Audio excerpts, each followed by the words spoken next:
Willkommen zur Kooperation Kindheitserinnerungen vom Kanal Chaos Kitchen 51. Da ich polnische Wurzeln habe, gab und gibt es bei uns in der Familie Pierogi bzw. Piroggen auf Deutsch. Heute mache ich Pierogi z farszem, was so viel heißt wie Piroggen mit Füllung. Und wie ich das alles zubereite, das seht ihr gleich.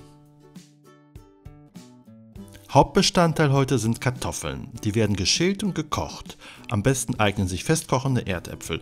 Übrigens gibt es diverse andere Füllungen und ich zeige euch heute diese Variante. Das Rezept findet ihr wie immer in der Infobox unter dem Video.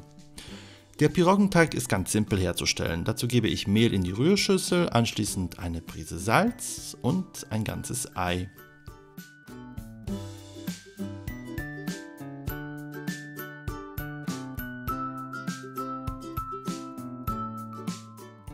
Am Ende lauwarmes Wasser. Dabei gebe ich das Wasser schrittweise dazu, aber nur aus dem Grund, weil mir sonst das Mehl um die Ohren fliegt.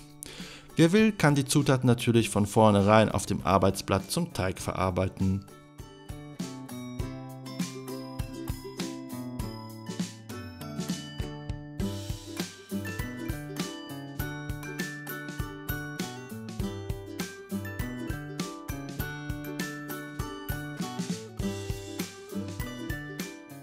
Das Verkneten des Teiges erfolgt auf der Arbeitsfläche. Das geht viel besser und dann klebt der Teig auch nicht so sehr an der Hand, als wenn ich alle Zutaten zu Anfang mit der Hand verkneten würde.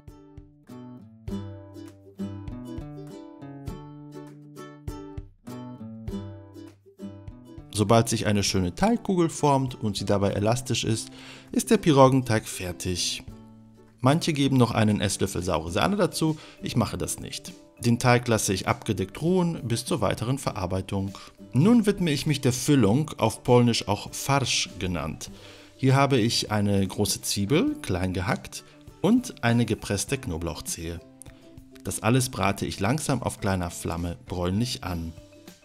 Ihr könnt auch auf den Knoblauch verzichten, wenn ihr ihn nicht mögt. Wenn die Kartoffeln weiß sind, gieße ich sie ab und gebe sie in eine Schüssel. Dazu kommt Frischkäse dazu. Am besten fester Frischkäse wie Topfen oder Twaróg. Twaróg, das ist ein polnischer Weißkäse, den ihr im polnischen oder russischen Laden kaufen könnt. Wenn ihr ihn nicht kaufen könnt, dann geht auch Philadelphia Frischkäse. Dann gebe ich noch die angebratene Zwiebel mit Knoblauch dazu, würze mit Salz und Pfeffer, stampfe alles fein und gebe zuletzt noch 1 bis 2 Esslöffel saure Sahne dazu.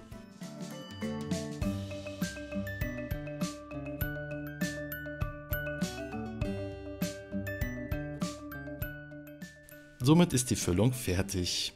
Den Piroggenteig teile ich in 3 große Teile auf und rolle einen Teil etwa einen halben Zentimeter auf einer bemehlten Arbeitsfläche aus. Zum Ausstechen benutze ich eine einfache kleine Glasschüssel. Wie ich die eigentlichen Piroggen forme, seht ihr nun.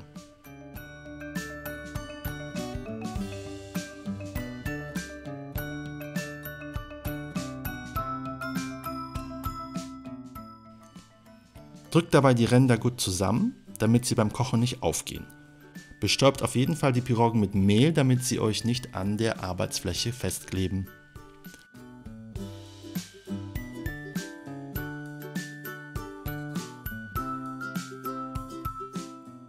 Im leicht kochenden Wasser werden sie ca. 3 bis 4 Minuten gegart. Schaut, dass ihr nicht zu viele gleichzeitig köchelt. In einem großen Topf wie bei mir sind 4 bis 5 Stück gleichzeitig ausreichend. Rührt einmal kräftig im Wasser, damit sie sich vom Bodentopf lösen und frei schwimmen können. Danach auf dem Teller mit Öl beträufeln, weil sie sonst schnell zusammenkleben würden. Servieren könnt ihr sie noch heiß mit zum Beispiel saurer Sahne oder mit knusprig gebackenem Speckstückchen. Oder auch ganz lecker am Folgetag angebraten. Einfach herrlich. Vergisst auf gar keinen Fall noch bei Alexandras Food Lounge zu schauen, denn sie startet heute gleichzeitig mit mir ihre Kindheitserinnerung und darauf freue ich mich auch. Wer noch mitmacht, seht ihr hier in der Endcard und morgen sind der Kanal Schatzi, ehemals SmartFood24 dran, zusammen mit Chaos Kitchen 51. Alle Kanäle stehen nochmals in der Infobox verlinkt und ich wünsche euch noch viel Spaß beim Nachmachen und bis bald. Tschüss!